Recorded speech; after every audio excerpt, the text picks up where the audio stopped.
Ya. Terima kasih kepada persekutuan para usahawan yang cinta Tuhan secara internasional di Brisbane. Full Gospel Businessman Fellowship International Chapter Brisbane. Maaf saya menggunakan masker karena saya pakai studio anak saya dan ini tempat umum sehingga peraturannya harus pakai semua masuk ke ruangan ini. Tapi suara saya jelas ya? Oke, bagus. Jelas. Ya, terima kasih karena FGB MFI Chapter Brisbane mempercayai saya. Senang Hemi, Iwan, Papa lihat kalian kesaksiannya luar biasa. Baik, ya. Temanya menarik sekali.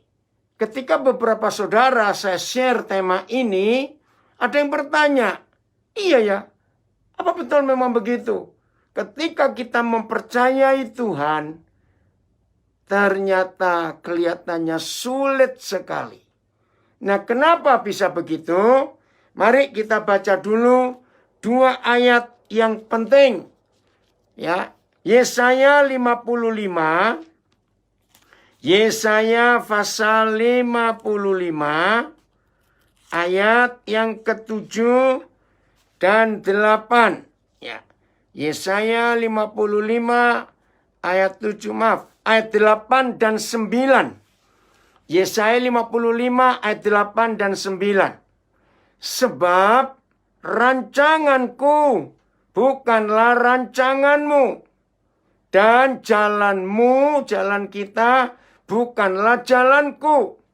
Demikianlah firman Tuhan. Seperti tingginya langit dari bumi, demikianlah tingginya jalanku dari jalanmu, dan rancanganku dari rancanganmu. Saudara, mengapa ketika kita harus mempercayai Tuhan, ternyata dia sulit, terlalu berat untuk kita bisa mengerti, ya. Nah, kita lihat bahasa Inggrisnya. Saya bacakan ya, Koden. Ya, silakan.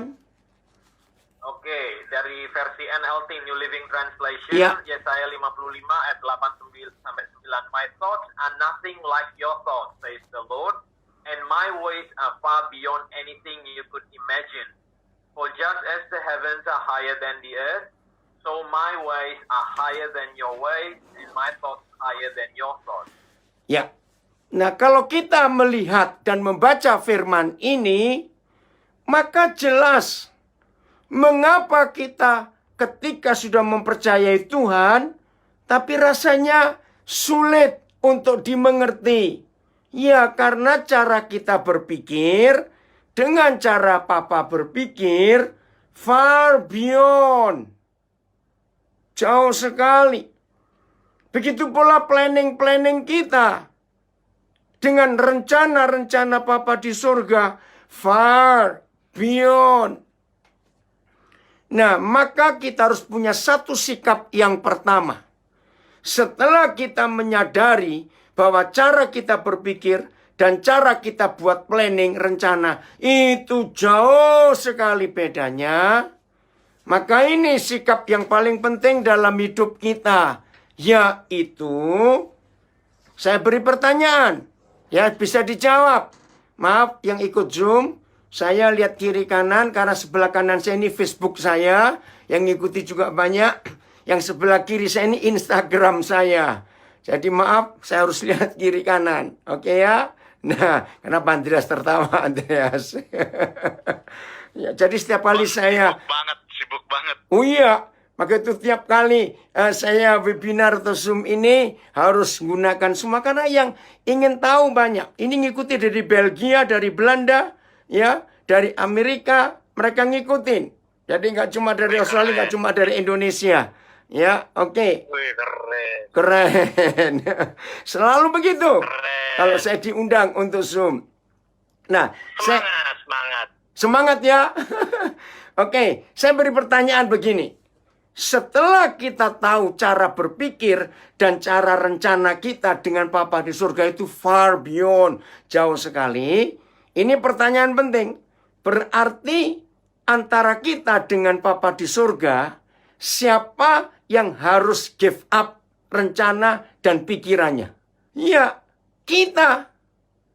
kita harus submit, harus menyerahkan, harus mengikuti. Nah, kesulitan kita selama ini ketika kita selalu struggle, selalu bergumul dengan Tuhan. Kenapa? Kenapa? Kenapa? Itu karena kita tidak berani submit, tidak berani menyerahkan total planning kita. Tadi sebelum kita mulai belajar, kesaksian suara kita Iwan dan Hemi itu jelas sekali. Kedua saudara kita ini punya usaha restoran, punya usaha taksi, ya, transportasi. Di masa COVID-19, dua-dua kena dampaknya. Saudara, bulan awal Mei yang lalu, ketika salah seorang anak saya kena COVID, ya dia ada di rumah sakit, media di Jakarta.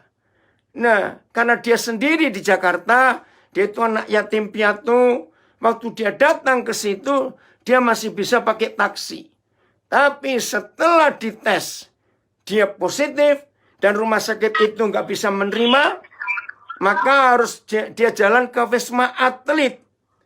Nah, tidak boleh naik taksi, nggak boleh naik Grab, nggak boleh naik Gojek. Dia harus jalan kaki. Ya, bayangkan jaraknya 700 meter. Waduh, ngeri sekali. Nah, kesaksian tadi luar biasa. Oh, selamat datang Nyonya Carlos. Oke, ya, dia harus jalan kaki. Aduh, waktu dia cerita itu. Tapi kita mendengar kesaksian Hemi dan Iwan. Ketika kita bisa menyerahkan bahwa bisnis ini milik Bapa di surga, kita hanya manajernya. Nah, di situ kita mendengar kesaksian yang luar biasa. Saya juga saksi. Mungkin anak saya ngikuti ini karena saya beritahu. Salah seorang anak saya di Tulungagung, Jawa Timur. Ya, dia sudah running Chinese restaurant. Tahun ini 2020 itu 12 tahun. Dan the best in town. Ya, restorannya. Nah, ketika pemerintah memberi pengumuman akhir Maret semua harus tutup. Nah, yang luar biasa, saudara, namanya Steven, istrinya namanya Irene. Yang mereka khawatirkan bukan kehidupan mereka. Anak mereka 3. Ya, mereka juga punya bisnis yang lain di Tulungagung itu. Yang mereka pikirkan karyawannya. Nanti bagaimana? Apalagi akhir April itu puasa. Mau masuk lebaran. Nah, itu saya kagum sekali. Jadi mereka nggak mikir tentang kebutuhan mereka. Kalau restoran itu tutup. Tapi mereka pikir karyawan. Nah, saudara dengarkan konsep ini. Ini luar biasa. Lalu mereka datang kepada Bapa di surga. Mendoakan karyawan itu. Sebab di Indonesia ada satu di antara pilihan. 2 pilihan. Saya nggak tahu kalau di Australia. Pilihan pertama, dirumahkan. Saya nggak tahu istilah itu. Jadi karyawan pegawai itu tidak di lay off, tapi suruh diam di rumah dan digaji separuh atau kurang. Tergantung perjanjiannya. Atau yang kedua, betul-betul di PHK, lay off. Nah, mereka nggak ingin dua-duanya dilakukan. Nah, tapi bagaimana? Restoran harus tutup. Tiba-tiba istrinya yang namanya Irene dapat suatu impresi dari Roh Kudus. Begini, kan dapurmu bisa tetap buka. Nah, saudara, sebagai manusia, nah percuma dapur dibuka kalau nggak ada yang makan. Karena nggak boleh dine in, nggak boleh makan di dalam. Dia bingung. Tahu-tahu Roh Kudus luar biasa memberikan wisdom, suatu heavenly idea, ide dari surga. Nah, di rumah restoran mereka itu ada 8 masakan yang the best. Dan itu paling laku. Saya nggak ingat semua, salah satu ayam kung pao, satu black pepper, ya, dari sapi, apalagi, ya tom yum, itu. Nah terus mereka diskusi dengan Roh Kudus. Terus diapakan? Nah kalian jual bumbunya saja. Loh, yang beli siapa kalau jual bumbunya? Nah, mereka nurut. Saudara, dan diberi nama aduk rata. Saudara bisa cek di Shopee ada, di Google ada. Aduk, diaduk itu loh, rata. Dan mereka tidak pakai bahan pengawet sama sekali. Nah itu kan lebih repot. Bagaimana mau jual? Tapi mereka nurut. Mereka berkata kepada karyawan, memang harus tutup, tapi dapur buka. Jadi kalian kerja. Saudara, sampai bulan September ini, bumbu masakan mereka yang cuma 8 item itu sudah tersebar ke seluruh Indonesia. Hanya gara-gara dapat hikmat dari Roh Kudus. Nah, seminggu setelah Lebaran, jadi akhir Mei masuk awal Juni, mereka telepon saya sambil menangis. Loh, saya pikir ada masalah apa ini? Enggak, kami menangis bahagia. Ternyata sejak awal April, ketika aduk rata ini kami ikuti petunjuk Tuhan, karyawan mereka tidak berhenti kerja. Bahkan mereka bisa dapat THR, tahu kata THR ya, tunjangan hari raya. Bahkan mereka bisa menikmati, dan di situ karyawan melihat, karena mereka tahu pemiliknya ini anak Tuhan. Dan mereka tahu bagaimana pemiliknya berdoa kepada Tuhan Yesus. Saudara, kesaksian yang luar biasa. Jadi berkat. Nah, yang lebih hebat lagi dia berkata begini. Papa tahu kenapa? Selama 11 tahun kami kerja, 12 tahun kami kerja. Ternyata hasil selama COVID-19 ini dibanding bulan-bulan sebelumnya, justru ini lebih banyak hasilnya. Padahal restoran nggak dibuka, cuma jual bumbu saja. Sudah lihat di Shopee atau di Google, hebat. Nah, maka itu saudara, kalau dalam hidup kita berani menyerahkan, menaklukkan ide-ide kita, rancangan-rancangan kita kepada Bapa di surga, maka trusting God bukan seems hard, tapi seems easy. Mudah sekali, asal kita berani menaklukkan keinginan kita kepada Dia. Oke, sekarang kita belajar tentang Maria. Semua tahu ya Maria, keren sekali. Begini, siapa pernah membayangkan, Deki kamu hadir, senang nak Papa, kamu hadir dari Bekasi. Bekasi aman ya? Ya. Saya Miredi, ya, dari Manokwari dan dari mana-mana. Saya mau cerita. Apa yang terjadi pada Gabriel? Tahu ya Gabriel?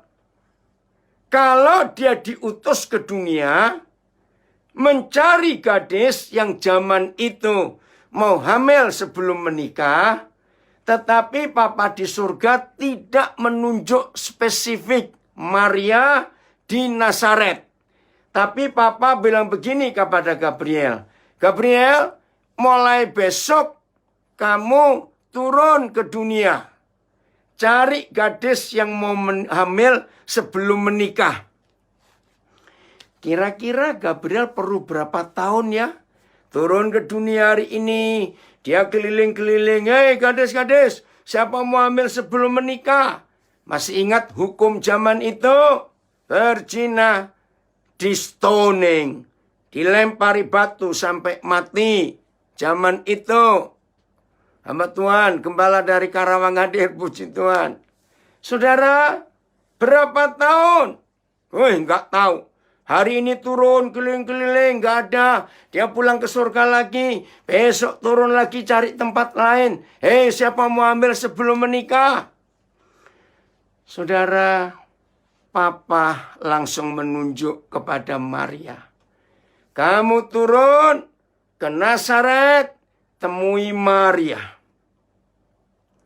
Nah, Maria itu mempercayai Tuhan walaupun bukan sulit.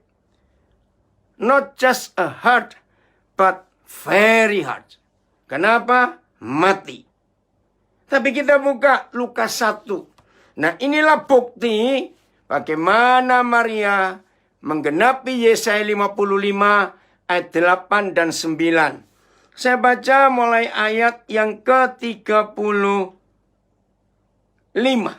Ya, Maria tanya, bagaimana aku bisa hamil? Aku belum bersuami.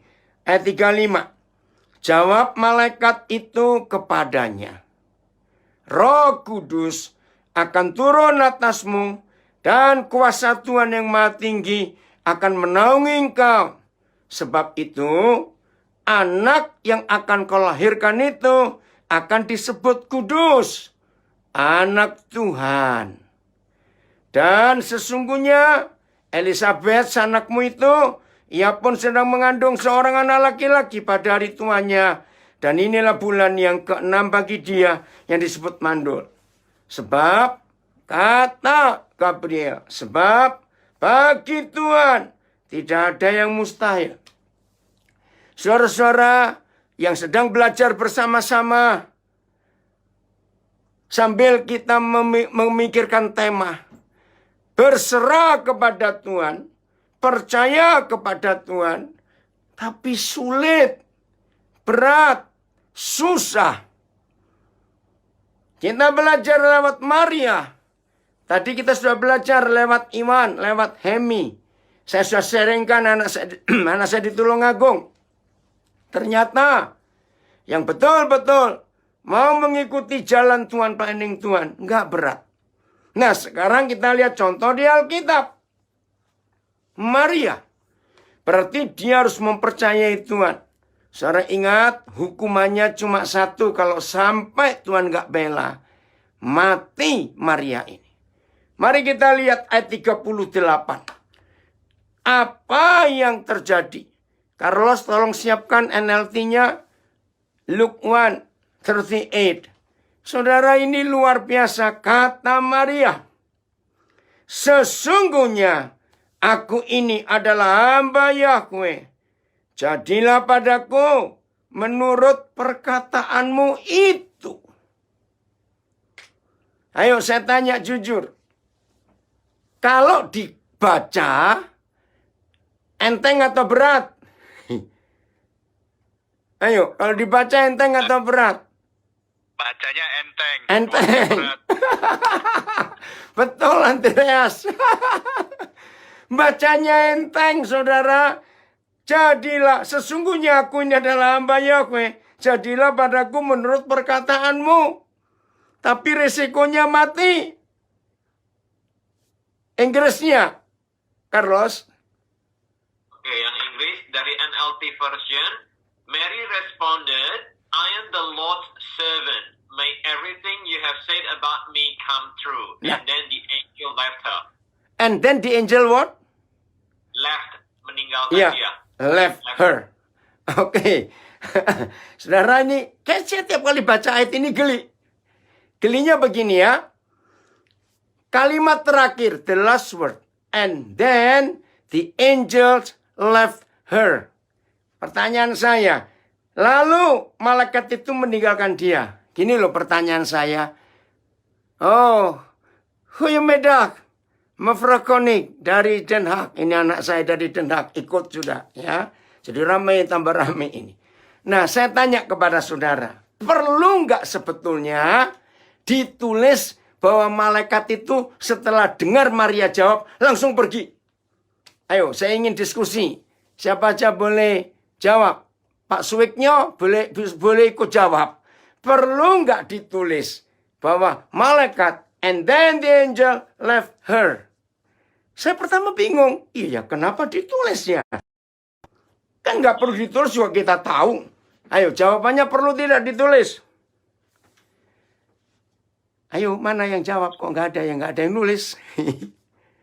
Kalau udah ditulis, mungkin ada pembicaraan yang lain kali. Ya, oke. Tapi kan nggak ada, maka itu langsung pergi. Nah, tapi kan kita tahu, ya ngapain dia nungguin Maria sampai hamil segala? Ya dia harus balik dong ke surga, karena dia punya tugas yang lain. Ada satu orang lagi mau jawab, kenapa malaikat itu langsung ditulis, lalu malaikat itu meninggalkan dia? Mungkin karena malaikat percaya bahwa Maria bakal komit ke dalam perkataannya. Nah, justru Andreas kebalikannya. Mari kita jadi Gabriel. Ternyata Gabriel itu mikir gini loh. Siapa yang mau hamil sebelum nikah di zaman hukuman begitu berat? Nah, begini yang saya temukan. Maaf ya, jangan didebat. Ini cuma ya intermezzo ringan-ringan lah. Malaikat mikir begini. Dia mau hamil sebelum nikah. Ya udah, sebelum dia berubah pikiran, aku pergi dulu. Andreas, apa jatuh kamu? Loh, betul nggak? Ayo, kita mikir gitu nggak, saudara? Ayo, yang cewek-cewek ikut mikir loh. Ini luar biasa. Maka itu Alkitab ini, firman Tuhan itu harus dibaca dengan teliti. Nah, jadi kalau kita melihat, ada yang tertawa ini, Ensure 099 itu siapa, saya nggak tahu. Wak. Saudara, begini loh logikanya. Ini secara apa tema kita? Trust when trusting God seems hard. Sangat berat buat Maria untuk mengikuti. Tapi dia berkata, nah maka itu, oh Eni apa kabar? Ya, dengarkan saudara.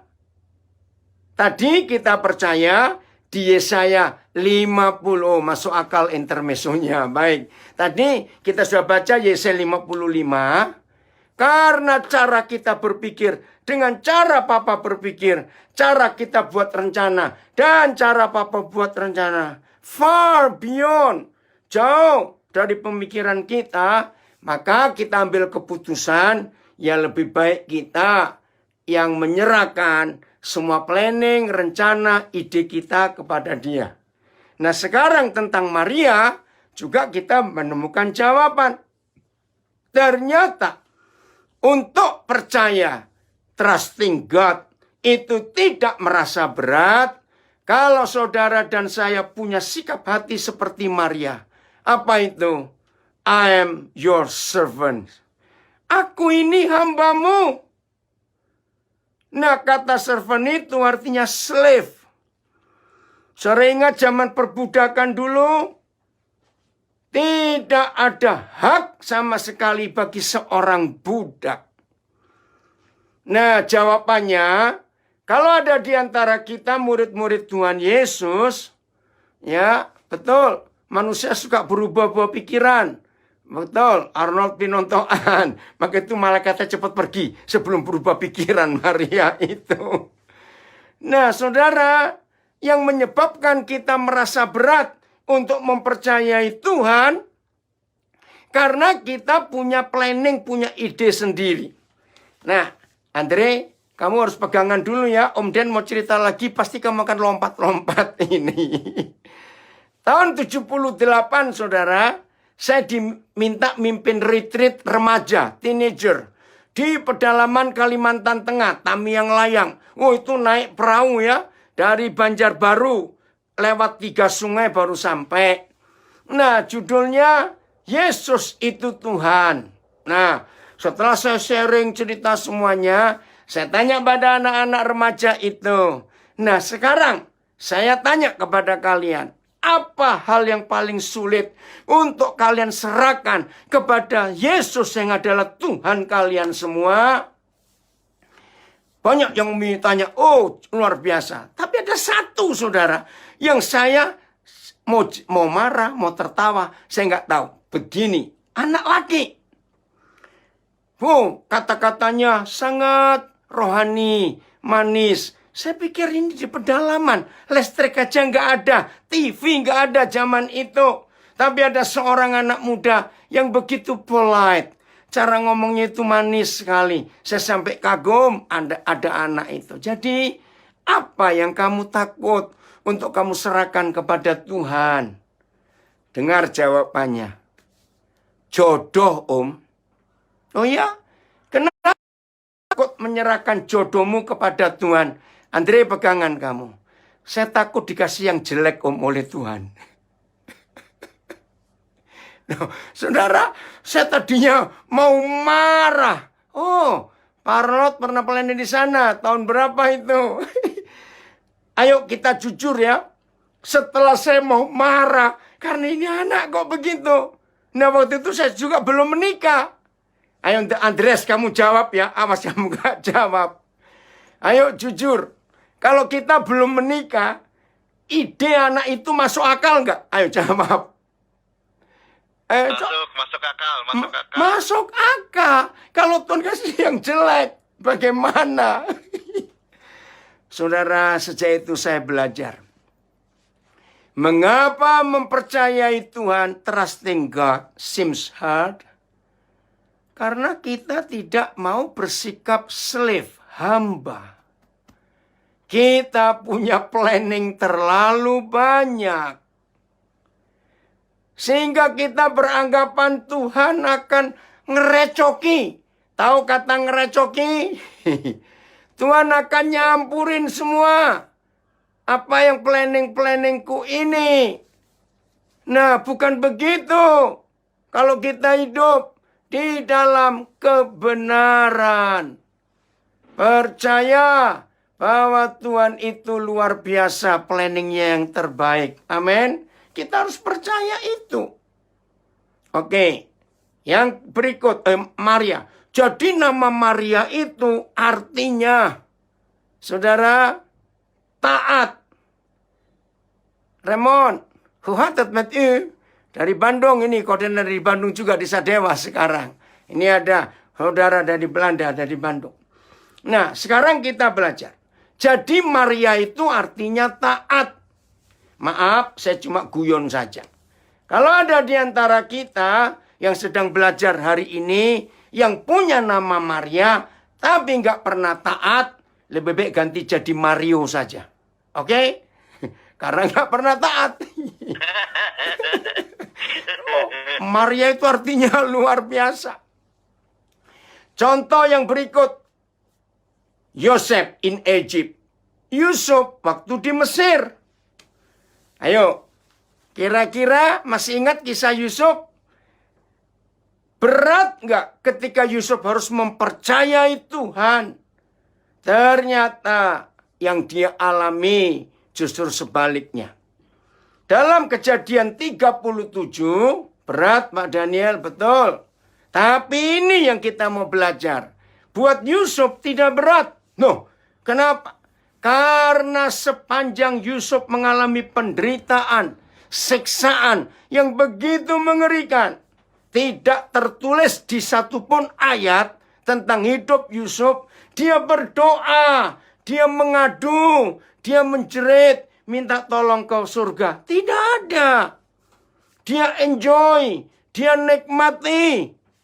Ini yang luar biasa. Jadi Kejadian 37 itu pertama kali nama Yusuf disebut. Dan Yusuf mati Kejadian 50. Maka itu kalau saudara mempelajari hidup Yusuf dari Kejadian 37 sampai 50, pendek kok. Tapi di dalamnya kita menemukan hal-hal yang luar biasa. Seharusnya dia sakit hati dan dendam kepada ke-10 kakaknya. Betul tidak? Karena 10 kakaknya itu yang menjual dia. Seharusnya dia dendam berat kepada istri Potifar. Karena dia difitnah mau memperkosa. Dan Yusuf divonis seumur hidup. Tolong catat. Tanpa diadili. Dan tidak punya hak untuk appeal. Untuk membela. Tidak boleh. Habis. Tapi luar biasa. Ya, Carlos tolong bacakan supaya kita tahu bagaimana caranya Mesir memenjarakan Yusuf. Mazmur 105 ayat 17 dan 18. Tolong bacakan bahasa Inggrisnya. Mazmur 105 ayat 17 dan 18. Wih, ngeri sekali. Dalam bahasa Indonesia, diutusnyalah. Nyanya huruf besar. Jadi nyanya adalah papa di surga. Bukan kakak-kakaknya. Diutusnyalah seorang bernama Yusuf untuk mendahului mereka. Bagaimana keadaannya? Baca Carlos ayat 17-18. Thank you. Mazmur 105, 17-18. Then he sent someone to Egypt ahead of them. Nah, Joseph, he. who was Pelan-pelan. He-nya huruf besar ya.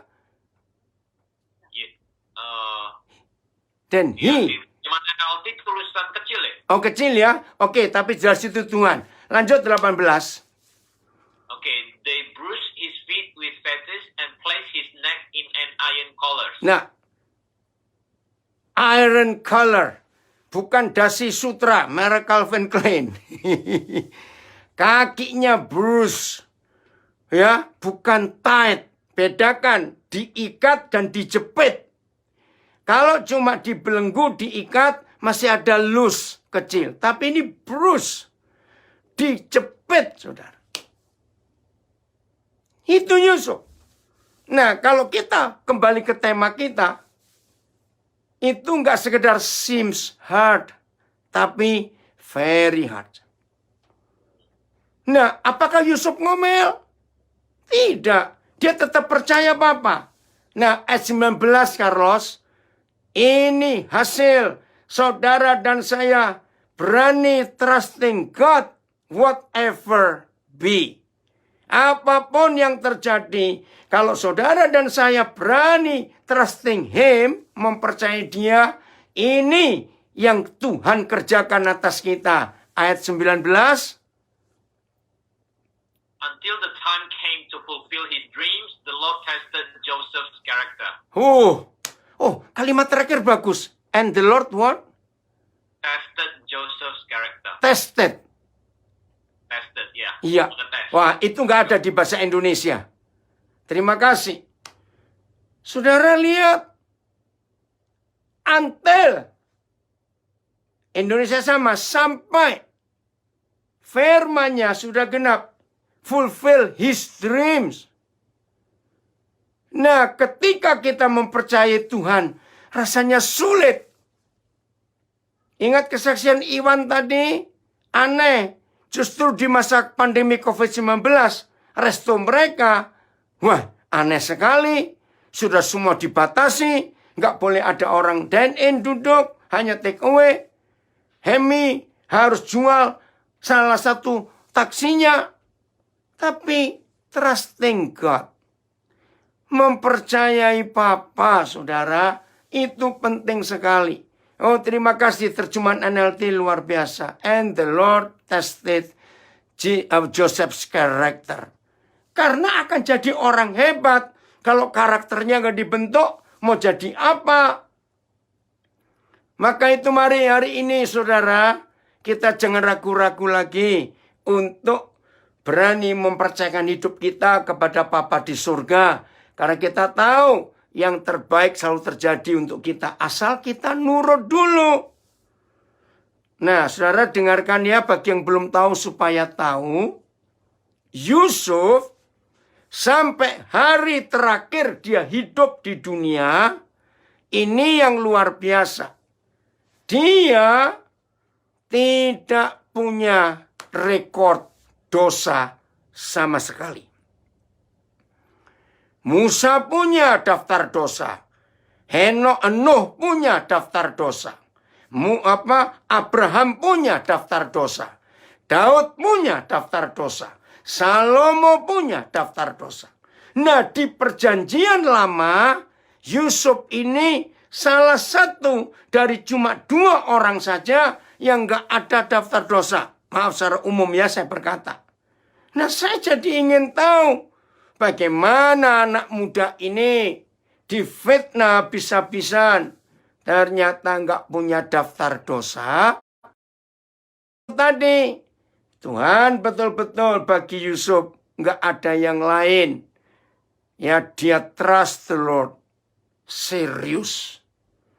Nah, ternyata begini. Ketika Yusuf harus diuji, ya, dengan berbagai-bagai macam. Dari yang nggak enak-enak sampai nggak enak lagi. Kapan dia sempat enak? Kalau saudara baca Kejadian 39, ya.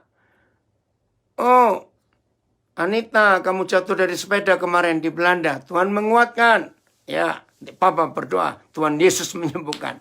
Nah, Yusuf mengalami itu semuanya dengan ucapan syukur dan tetap mempercayai Tuhan. Ini yang luar biasa. Coba bacakan Kejadian 41 ayat 14. Bagaimana model penjaranya Yusuf di Mesir. Kejadian 41 ayat 14.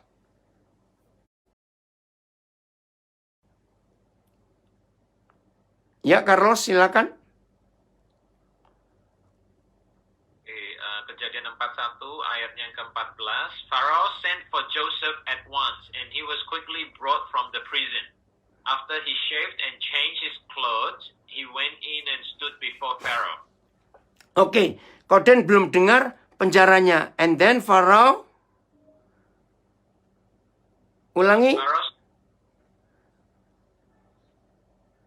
yang ayat 14 ya, Kudek? Iya, betul. Cuma itu penjaranya apa? Sebut pit atau dungeon? Prison. Oh. Kalau NLT tulisannya prison. Oh, prison. Coba, Andreas, kamu buka terjemahan apa, Andreas? NRV, bentar ya. Iya, ada pit dan dungeon, bukan prison. Pharaoh sent for Joseph and he hurriedly brought out of the dungeon. Dungeon. Saudara, Mesir itu punya 4 macam penjara.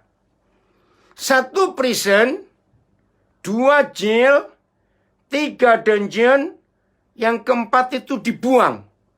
Nah, Musa kena yang keempat, dibuang in the desert. Kenapa? Karena Musa cucu raja. Nah, dari 4 macam penjara Mesir, dungeon ini yang paling celaka. Dan Yusuf kena yang paling celaka, paling berat. Kenapa? Karena dia kriminal berat, mau memperkosa istri pejabat Mesir. Padahal bukan begitu. Nah, bayangkan, di dalam dungeon, lubang bawah tanah, jadi penjaranya ini nggak ada jendela, nggak ada sinar matahari, bentuknya seperti sumur. Nah, bayangkan, lalu kakinya, oh iya, Om Dungeon, terima kasih. Lalu kakinya dibrus, ya bukan dirantai, tapi dijepit, lehernya masuk ke dalam besi. Saudara bisa bayangkan, boleh nggak Yusuf protes? Tuhan, kalau tahu aku taat tidak berzina dengan istri Potifar, hasilnya seperti ini. Maaf, ini manusia. Lebih baik aku berzina, commit adultery. Diajak kok, bukan Yusuf yang mau. Ngerti nggak maksud saya, saudara? Tapi Yusuf ini luar biasa. Walaupun mempercayai Tuhan, sulit, berat rasanya masuk penjara. Begitu mengerikan. Tapi perhatikan tadi dalam bahasa Inggrisnya. Coba Philip tayangkan lagi. At once. Ya, begitu Yusuf dipanggil oleh Firaun. Saat itu juga. Ternyata dari penjara menggenapi mimpinya itu cuma 1 step. Betul atau salah, saudara? Menurut ayat 14 ini. Kejadian 41. His dreams fulfill only 1 step from the prison, from the dungeon. Ini luar biasa. Nah, maka itu, kalau ada di antara kita, hari-hari ini ngalami hal yang berat dalam hidup, tetap trusting God. Tetap. Jangan berubah setia. Maka itu dari banyak kisah. Nah, saya menemukan ya, saudara mau catat boleh. Dan tolong kalau ada yang bisa membantu saya bahasa Inggris, saya menemukan kalimat ini. Setan kalah kepada Yusuf. Jadi gini kesimpulannya ya, ini ayatnya nggak ada. Cuma saya merenung hidup Yusuf. Setan tuh ngomong gini loh. Sob, mulai sekarang sesuka-suka lu. Senjata gue sudah habis. Maka itu sampai Yusuf mati, tidak ada catatan dosa. Karena setan sudah, orang Hokkien bilang bohwat. Sudah nggak tahu. Carlos masih ingat bohwat, orang Medan.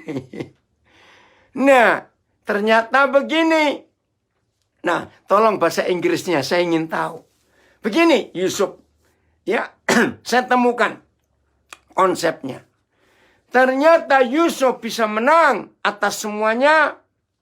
Karena Yusuf bisa menikmati dengan senikmat-nikmatnya ketidaknikmatan itu. Nah, ini bahasa Inggrisnya apa? Yusuf bisa, ayo Andreas kalau bisa nolong Om. Yusuf itu menikmati dengan senikmat-nikmatnya ketidaknikmatan itu.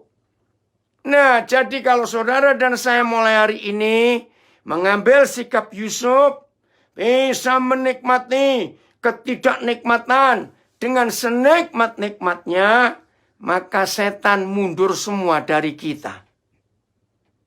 Enjoy the suffering to the fullest. Ya, ini anak saya lulusan Amerika itu. Jadi tahu. Setuju nggak?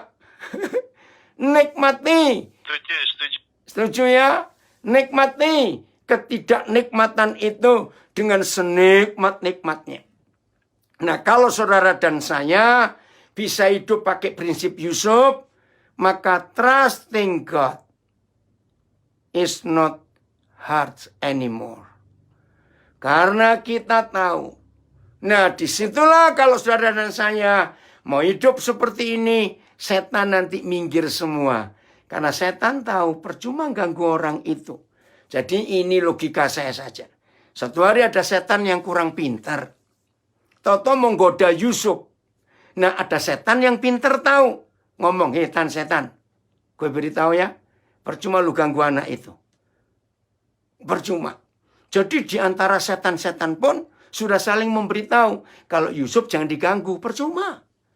Pasti kita yang kalah. Nah, saudara, dalam hidup kita, kalau kita mengalami ini, aduh luar biasa. Oke, bagian terakhir. Saya akan baca hidup Paulus. Ya, dalam perjanjian baru. Hidup Paulus. 2 Korintus 4. Mulai ayat 8. Ya, 2 Korintus 4. Mulai ayat 8. Mari kita mempercayai Tuhan. Saudara, Paulus kita kenal sebagai saudara kita yang hidupnya penuh penderitaan. Bayangkan 14 kitab yang tertulis atas nama Paulus di perjanjian baru. Padahal perjanjian baru cuma 27 kitab. Nah, tulisan Paulus itu dari Roma, kitab Roma sampai Ibrani. Itu 14. Nah, 70% firman Tuhan yang kita punya sampai hari ini dalam perjanjian baru. Tolong catat. Ditulis di dalam penjara. Yang seharusnya Paulus protes dan berontak. Tuhan, kenapa engkau enggak bela aku? Bukankah aku memberitakan Injilmu? Betul tidak?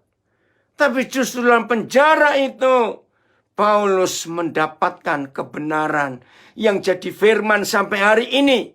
Kita bisa pelajari dan kita bisa hidupi. Keren sekali Paulus ini. Maka itu saudara, di masa COVID-19 ini hebat.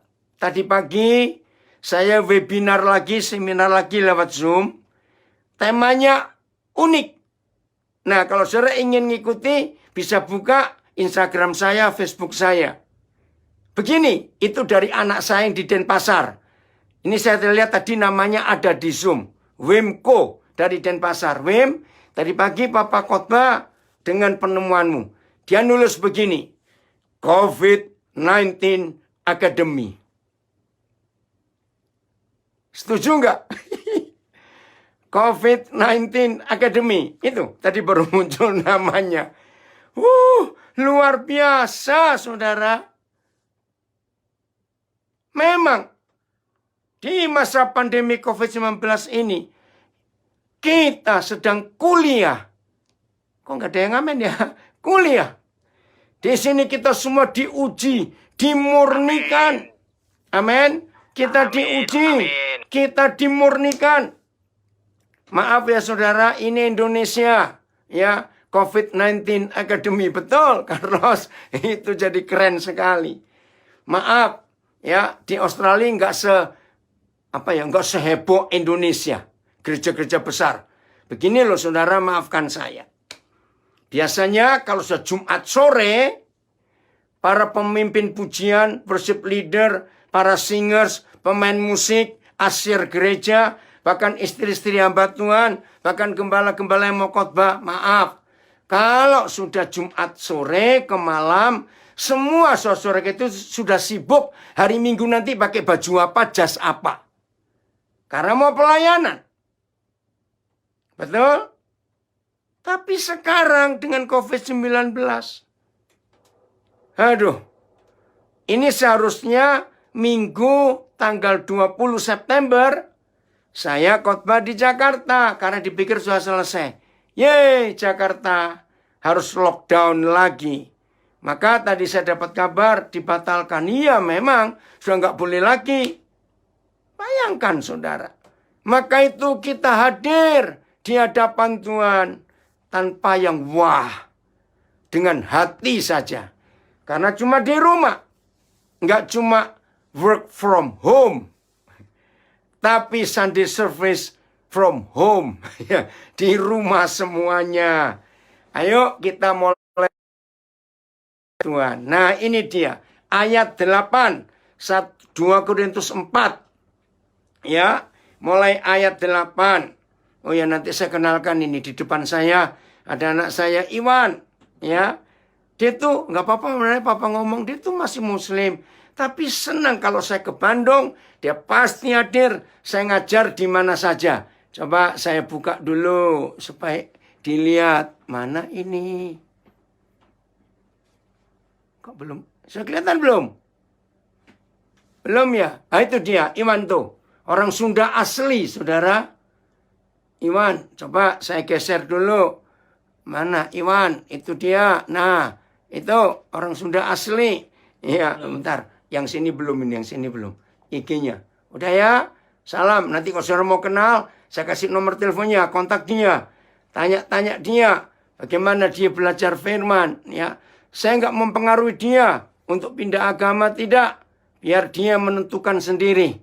Asal dia suka mendengar kebenaran yang saya sharing. Oke ya? Lanjut. Ayat 8. Begini kata Tuhan. Dalam segala hal. Berarti nggak ada satupun yang terlewatkan. Dalam segala hal. Kami ditindas. Apa bahasa Inggrisnya, Carlos? Ditindas? Bilangnya press hard. Press hard. We are hard pressed on every side but not crushed. Nah. Press hard from every side. But not crushed. Jadi nggak sampai hancur, ya. Dalam segala kami ditindas. Namun tidak terjepit. Kami habis akal. Namun tidak putus asa. Apa habis akal bahasa Inggrisnya, Carlos? Perplexed but not in despair. Woi, perplexed but not in despair. Keren ya saudara? Jadi nggak usah takut. Kalau ada hal berat dalam hidup kita, kita alami. Jalani saja. Ayat 9. Kami dianiaya. Ada kata torture? Kata apa dipakai? Apa? Persecuted. persecuted. Ya, saya ulangi. Kami dianiaya, namun tidak ditinggalkan sendirian. Terima kasih, Papa. Kami dihempaskan, dibanting dengan keras. Inggrisnya apa? Struck down. Struck down. Wow, itu dia. Namun, dikatakan, mana tadi? Namun tidak binasa.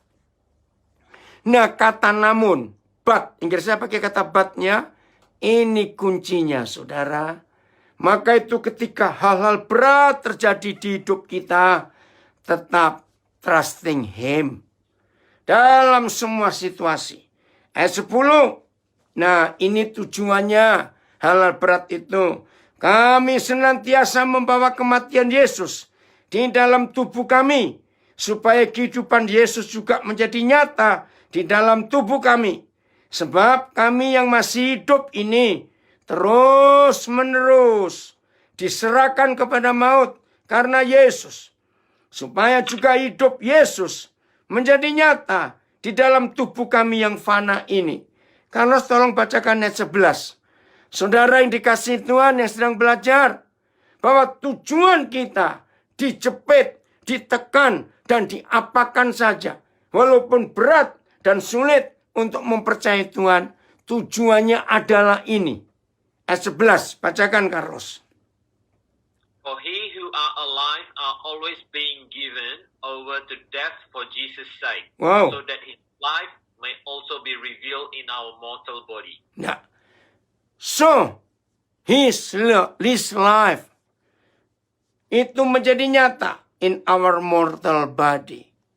Nah, saudara bayangkan, kira-kira teman-teman kita, sahabat-sahabat kita, teman-teman kerjaan kita, rekan-rekan kita, keluarga kita yang lain, kalau melihat hidup Yesus nyata di dalam tubuh fisik kita ini, mereka pasti memuliakan Tuhan atau tidak? Pasti. Maka itu begini kalimatnya. Makin banyak orang tahu. Ya, dengarkan. Makin banyak orang tahu. Saudara dan saya mengalami tekanan, mengalami masalah. Ya, mengalami apa saja. Percayalah. Tujuannya cuma satu. Supaya hidup Yesus menjadi nyata di dalam tubuh kita ini. Lalu, lihat ayat 12. Saya baca bahasa Indonesianya dulu. Ya, ayat 12.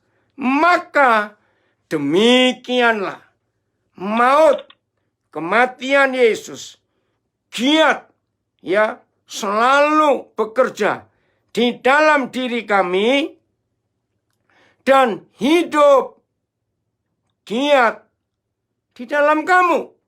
Lah, kamunya bukan kami. Kamunya adalah orang-orang di sekitar kita.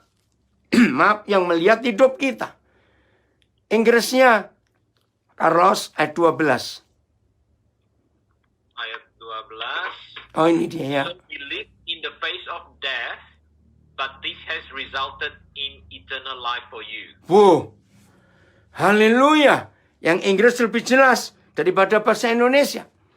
Begitu maut, kematian Yesus giat bekerja di hidup kita, ternyata hidup yang kekal, eternal life, itu dimiliki oleh semua orang yang ada di sekitar kita. Bukankah ini tujuan Injil? Supaya semua orang diselamatkan? Oh, luar biasa. Ini kalau kita suka membaca dalam berapa bahasa terjemahnya, maka kita bisa lebih belajar lebih banyak lagi untuk kita mengerti. Keren ya saudara? Kalau hidup yang kekal itu dialami oleh orang-orang yang kenal kita, yang tahu kita, karena hidup Yesus senantiasa. Nah, di dalam ayat 8 dan ayat 8 dan 9, ayat 10 dan 11, tolong perhatikan Carlos, ada dua kata penting. ayat 10, kami senantiasa membawa kematian Yesus. Ayat 11, sebab kami yang masih hidup ini terus-menerus diserahkan kepada maut karena Yesus. Bahasa Inggrisnya pakai apa? Senantiasa dan terus-menerus. Ini kuncinya, saudara. We live under constant danger of death. Wih, under constant danger of death. Wih. Terus yang 11? Itu yang 11 tadi. Oh, 11. Yang 10? Yang 10 tulisannya through suffering our bodies continue to share in the death of Jesus. Continue. Saudara, maka itu kalau kita mempelajari firman ini, tema yang kita pilih hari ini, when trusting God seems good. Bukan hard, easy. Karena ada tujuan yang Tuhan dipermuliakan lewat hidup kita. Dan orang-orang lain akan melihat itu. Ayat terakhir, Yohanes 2, ayat 23 dan 24. Ini ayat yang terakhir, Yohanes 2, ayat 23 dan 24. Nah, begini firman Tuhan. Dan sementara Yesus di Yerusalem, selama hari raya Paskah, banyak orang percaya dalam namanya. Tapi percayanya motivasinya salah. Yaitu karena mereka telah melihat mujizat-mujizat yang diadakannya. Nah, Tuhan Yesus nggak suka kita percaya dia karena something yang kita mau dapat. Enggak. Ayat 24. Nah, ini tujuannya. Tetapi Yesus sendiri tidak mempercayakan dirinya kepada mereka karena ia mengenal mereka semua. Carlos tolong bacakan ayat 24-nya. Jadi kita nggak cuma percaya dia, trusting him, tapi dia ingin mempercayakan dirinya kepada kita. Ayat 24, Carlos. Yohanes 2 ayat yang ke-24. But Jesus didn't trust them because he knew all about people. Nah, kan sedih kalau kita trust him, but he not trust us. Betul tidak, saudara? Jadi, kemenangan orang percaya bukan karena rajin Sunday service, bukan karena rajin berdoa, bukan karena rajin memberi persembahan. Tidak. Ada timbal balik. Kalau kita percaya dia, maka Tuhan Yesus pun harus trust kita. Mempercayakan dirinya. Maka di akhir pelajaran ini, kita harus bisa menjadi orang-orang kepercayaan Tuhan. Kita nggak cuma percaya dia, tapi dia juga mempercayai kita. Wow, itu luar biasa. Oh, Ibu Agatha ini dari Belanda, gabung lagi ya. Maka kalau kita bisa mempercayai dia dalam segala hal, karena dia kenal kita, maka Tuhan Yesus balik mempercayai kita. Bukankah itu sebuah kehidupan murid Yesus yang luar biasa? Karena banyak yang Bapa di surga, pekerjaannya belum selesai di dunia, dan dia mencari orang-orang kepercayaannya untuk diserai. Begitu banyak hal. Ya, terima kasih Carlos, bukan cuma jadi orang percaya, tapi menjadi orang kepercayaan. Puji Tuhan. Maka itu jangan merasa berat dalam mempercayai Tuhan. Trusting God. Oh, luar biasa. Terima kasih untuk kesempatan saya boleh mengajar dan bersaksi kepada saudara semuanya. Tuhan Yesus memberkati. Jadilah pelaku firman.